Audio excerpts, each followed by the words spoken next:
உங்களுக்கான இன்றைய வாக்குத்தத்தம். இதோ ஜாதிகளுக்கு நேராக என் கரத்தை உயர்த்தி ஜனங்களுக்கு நேராக என் கொடியை ஏற்றுவேன்.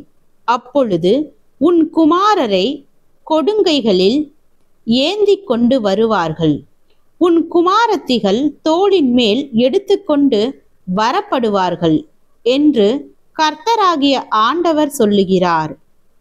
ராஜாக்கள் உன்னை வளர்க்கும் தந்தைகளும் அவர்களுடைய நாயகிகள் உன் கை தாய்களுமாயிருப்பார்கள். தரையிலே முகங்குப்புற விழுந்து உன்னை பணிந்து உன் கால்களின் தூளை நக்குவார்கள். நான் கர்த்தர், எனக்கு காத்திருக்கிறவர்கள் வெட்கப்படுவதில்லை என்பதை அப்பொழுது அறிந்து கொள்வாய்.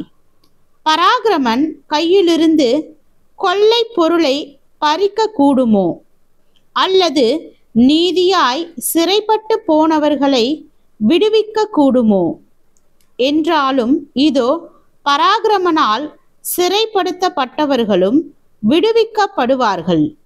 பலவந்தனால் கொள்ளையிடப்பட்டதும் விடுதலையாக்கப்படும். உன்னோடு வழக்காடுகிறவர்களோடே நான் வழக்காடி உன் பிள்ளைகளை இரட்சித்துக் கொள்ளுவேன்.